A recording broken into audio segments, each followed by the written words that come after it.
नमस्कार दोस्तों, मैं रुपेश दफ्तरी अपने YouTube channel stock market ID में आपका हार्दिक स्वागत करता हूं। दोस्तों, आज है 18th ऑफ अगस्त 2020 और आज के इस इवनिंग सेशन में हम प्रिपरेशन करेंगे निफ्टी और बैंक निफ्टी की कल के लिए, यानी 19th ऑफ अगस्त 2020 के लिए। और साथ ही साथ आज का एक रिकैप तो बनता ही है, बहुत ही बढ़िया बुलिशनेस निफ्टी बैंक निफ्टी दोनों में।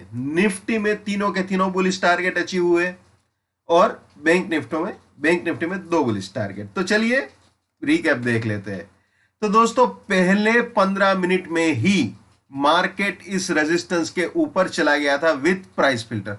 तो आप जानते ही हो, अगर पहले 15 मिनट में मार्केट रेजिस्टेंस के ऊपर या सपोर्ट के नीचे जाता है तो कुछ भी वैलिड नहीं रहता। कुछ भी वैलिड नहीं रहने से मेरा तात्पर्य ये नहीं है कि ये सारे फैक्ट्स एंड फिगर्स गलत हो जाएंगे, लेकिन इनका ट्रीटमेंट बदल जाएगा। तो आज का जो सिनेरियो था उसके हिसाब से 261 सपोर्ट था और 322 रेजिस्टेंस था, और उसके बाद मार्केट ने ये 322 उड़ाया। ये बैकग्राउंड में आप जो चार्ट देख रहे हो वो 1 मिनट कैंडलस्टिक चार्ट है, आज ही का है निफ्टी का। वो पूरा मैं आपको दिखा देता हूं। पहले ये बता देता हूं जो भी हुआ है। ये 322 उड़ाया दोस्तों, मैंने आपको बताया था ये 293 322 वाला जो जोन है वो वीकली एग्जिट पॉइंट को रिप्रेजेंट कर रहा है, तो वहां पे फिसलने की संभावना होती है। लेकिन इसने 322 उड़ाने के बाद जब यहां पे 293 के पास पहुंचा 12 बजे, तो मैं सोच रहा था यहां पे स्पाइकी बिहेवियर हो सकता है, देखते हैं, क्योंकि वो थोड़ा बहुत इफेक्ट दे भी सकता है वीकली एग्जिट का। लेकिन उस बंदे ने शार्प यहां पे सपोर्ट लिया, 291 का लो बना के शार्प यहां पे सपोर्ट लिया। और दोस्तों, जब यहां पे, जबकि उसकी फिसलने की भी उम्मीद थी, अगर यहां पे 2-4 स्पाइक लगा देता तो कोई कुछ नहीं बोलने वाला था, लेकिन फिर भी उसने ईमानदारी से इसको पूरा रिस्पेक्ट दिया। और जब इसको रिस्पेक्ट दिया ना 12 बजे, तब दोस्तों ये बात मार्केट ने बिल्कुल क्लियरली हमें बता दी थी कि वो आज सारे रेजिस्टेंसेस उड़ाने के मूड में है। क्योंकि अगर उसको ये रेजिस्टेंस नहीं उड़ाने होते या कुछ नौटंकी करनी होती तो वो यहां पे भी फिसलने की ट्राई करता, लेकिन वो यहां पे नहीं फिसला। उसने एग्जैक्टली यहां पे सपोर्ट लिया और दाड़ दाड़ दोनों टारगेट हिट कर दिए। तो चलिए 1 मिनट कैंडलस्टिक चार्ट में भी आपको ये चीज दिखा देता हूं। ये आप देख सकते हो निफ्टी का 1 मिनट कैंडलस्टिक चार्ट है। यहां पे मैंने ये इलिप्स बनाई हुई है दोस्तों, ये आप देख लीजिए। ये जो इलिप्स बनाई हुई है ब्लू कलर वाली, ये एग्जैक्ट 12:01 को यहां पे लो बनाया है 29145 का, ठीक है। और वहां से ही गाड़ी यहां पे ऊपर चली। तो दोस्तों, जब यहां पे सपोर्ट ले लिया ना, तब क्लियर था। पहले देखिए यहां पे इसने 322 उड़ाया है, ये 322 यहां पे with time filter and price filter उड़ा दिया है, ठीक है। ये 322 with price filter time filter उड़ा दिया। उसके बाद एग्जैक्ट अपने सपोर्ट को टेस्ट करने के लिए आया यहां पे बिल्कुल इस सपोर्ट को टेस्ट किया। और सपोर्ट को टेस्ट करने के बाद आप देख सकते हो, बाकी आपके सामने है, सीधा 1 और 2 सब के सब टारगेट अचीव्ड, ठीक है ना। तो ये बात है दोस्तों, ठीक है। अब वापस यहां पे देख लेते हैं। तो ये देखिए, ये तो उड़ाया था, उसके बाद ये सपोर्ट लिया, ये बुलिश टारगेट अचीव किया सेकंड, और ये फाइनल सारे के सारे टारगेट्स अचीव किए बुलिश पॉइंट ऑफ व्यू से। अब बैंक निफ्टी आपको दिखा देते हैं। सॉरी, ये, हाँ, ये बैंक निफ्टी में आ गए, ठीक है। ये बैंक निफ्टी का 1 मिनट कैंडलस्टिक चार्ट है। यहां पे भी आप अगर देखो तो आपको पता चल जाएगा, पहले मार्केट ने ये 894 को रिस्पेक्ट दिया था करीब 1:30 बजे तक। उसके बाद उसने उड़ाया रेजिस्टेंस, लेकिन ये रेजिस्टेंस उड़ाने के बाद सीधा ही 15 मिनट में ही इसको भी उड़ा दिया मार्केट ने। तो इसके भी ऊपर गाड़ी गई और एग्जैक्ट ये फर्स्ट और बाद में ये सेकंड बुलिश टारगेट भी अचीव कर लिया। इसको भी 1 मिनट कैंडलस्टिक चार्ट में देख लेते हैं। ये आप देख सकते हो यहां पे उड़ा दिया है, ठीक है। यहां पे 1:33 को करीब, जी हाँ, 1:33 को ये उड़ाया है। और उसके बाद सीधा ही सट्टा यहां पे पूरा धमाके के साथ रॉकेट की तरह ऊपर चला गया, बहुत ही बढ़िया बुलिशनेस। लेकिन एक डिफरेंस है दोस्तों बुलिशनेस में निफ्टी और बैंक निफ्टी में। निफ्टी ने जो बुलिशनेस दिखाई ना, उसमें उसने वीकली के रेजिस्टेंस को उड़ा दिया, लेकिन बैंक निफ्टी ने बुलिशनेस डेफिनेटली दिखाई है, इंट्राडे पॉइंट ऑफ व्यू से रेजिस्टेंस भी उड़ाया है, लेकिन वीकली रेजिस्टेंस बैंक निफ्टी ने नहीं उड़ाया है फिलहाल। तो देखते हैं अब, लेकिन इंट्राडे पॉइंट ऑफ व्यू से डेफिनेटली बैंक निफ्टी और निफ्टी दोनों बुल है। निफ्टी तो खैर वीकली पॉइंट ऑफ व्यू से भी बुल ही है, ठीक है ना। अब करते हैं कल की तैयारी। तो दोस्तों ये सपोर्ट रहेगा, ये रेजिस्टेंस रहेगा, ये प्राइस फिल्टर, ये टाइम फिल्टर, ये रिस्क, ये रिवॉर्ड, ये बाय एग्जिट, ये सेल एग्जिट। और दोस्तों जहां पे बुलिशनेस होती है वहां पे एक बियरिश करेक्शन की प्रोबेबिलिटी हमेशा होती ही है। और निफ्टी बैंक निफ्टी दोनों बहुत ही बढ़िया बुलिशनेस दिखा रहे हैं, इसमें कोई दो राय नहीं है।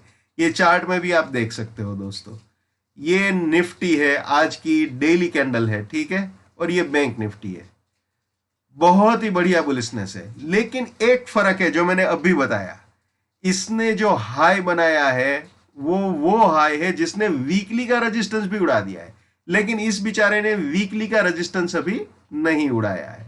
खैर इंट्राडे पॉइंट ऑफ व्यू से दोनों देख सकते हो, ये बैंक निफ्टी है, ये निफ्टी है, दोनों के दोनों बुलिश है, ठीक है ना।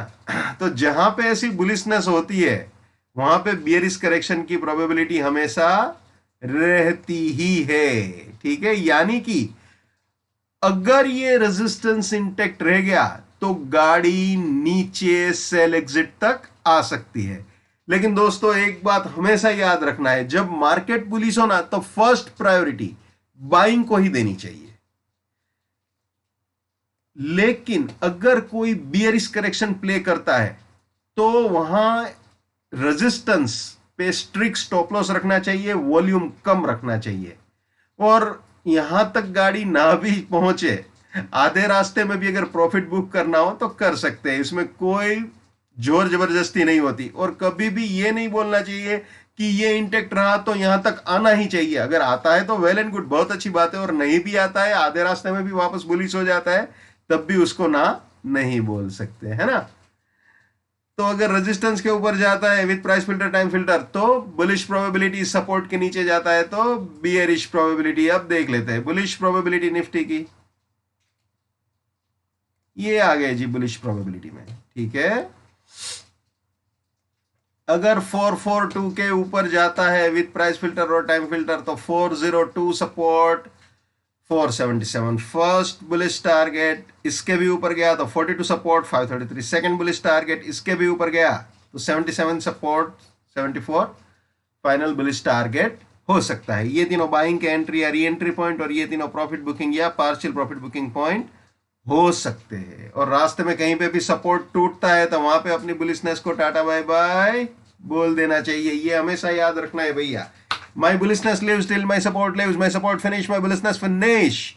My bearishness lives till my resistance lives. My resistance finish. My bearishness finish.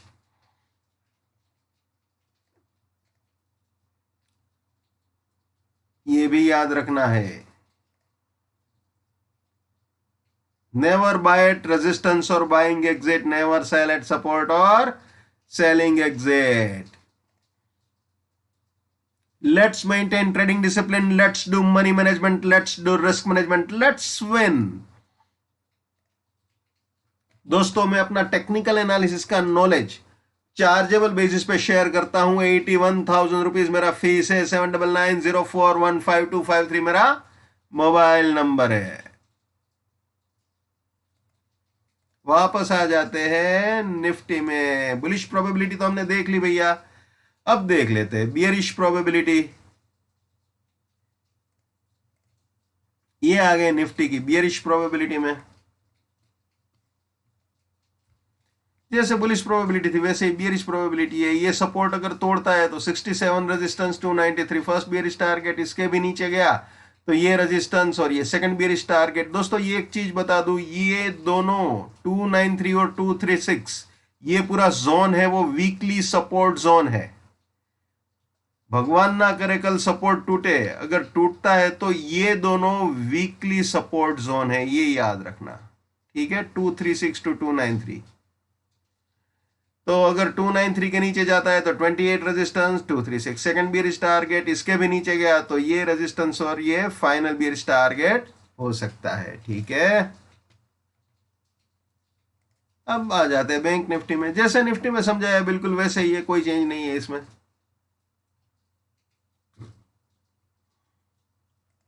ये बुलिश प्रोबेबिलिटी बैंक निफ्टी की 19 अगस्त 2020 के लिए है।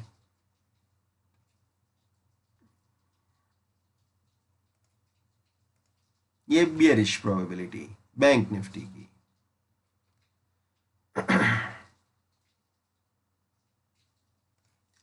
तो दोस्तों ये थे निफ्टी और बैंक निफ्टी 19 अगस्त 2020 के लिए। एक चीज बताऊं दोस्तों, कभी भी जिद नहीं करनी चाहिए मार्केट से।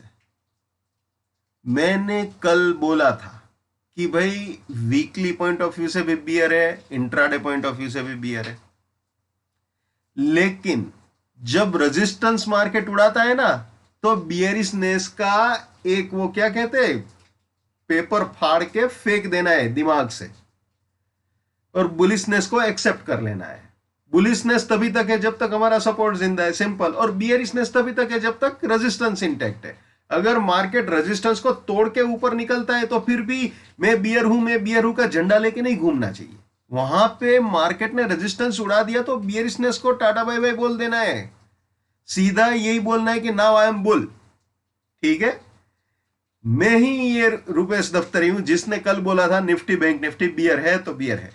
आज मैं ही हूं जो बोल रहा है कि निफ्टी बैंक निफ्टी दोनों बुल है तो बुल है। यानी कि जो मैं कहना चाहता हूं ना वो बहुत सिंपल है। एक ट्रेडर को फ्लेक्सिबल रहना जरूरी है। जब तक रेजिस्टेंस इंटैक्ट रहता है हम बियर है, लेकिन रेजिस्टेंस उड़ाता है यानी अपना सेलिंग का स्टॉप लॉस मार्केट उड़ाता है तो वहां पे अपनी बियरिशनेस को टाटा बाय बाय बोल देना चाहिए। जोर जबरदस्ती या जिद नहीं करनी चाहिए। कल तेरे को देख लूंगा, परसों तेरे को देख लूंगा, अबे तू कहां जाने वाला है, ऐसे नहीं करना चाहिए। हो सकता है कल डाउन भी हो सकता है कल गैप अप भी हो सकता है कल गैप डाउन भी हो सकता है कल जबरदस्त बुलिश बिहेवियर करे, हो सकता है कल जबरदस्त बियरिश बिहेवियर करे। मार्केट अपने हाथ में नहीं है, लेकिन जो इंडिकेशन मार्केट ने दिया है वो तो दिखता है ना, वो तो क्रिस्टल क्लियर पता है। यानी कि अब जब तक सपोर्ट इंटैक्ट है तब तक हम बुल है। जिस तरह से जब तक रेजिस्टेंस इंटैक्ट था हम बियर थे, उसी तरह से अब जब तक सपोर्ट इंटैक्ट है हम बुल है तो बुल है। As simple as that.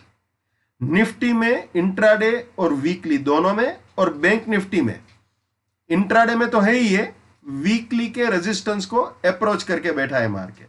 ठीक है, एटीट्यूड तो उसमें भी फिलहाल तो बुलिश ही है। हर इंसान को अपनी ट्रेडिंग अपने नॉलेज के हिसाब से करनी चाहिए। हाँ, इससे याद आया, कई लोग कमेंट में पूछते हैं हमने इतने अमाउंट का कॉल लिया है अब हमें क्या करना चाहिए, इस पर्टिकुलर प्राइस पे हमने बैंक निफ्टी खरीदी है हमने क्या करना चाहिए। अरे भैया, जब आप खरीदते हो तो आपका खुद का दिमाग होना चाहिए, आपका खुद का एनालिसिस होना चाहिए। किसी और को पूछने से क्या होगा?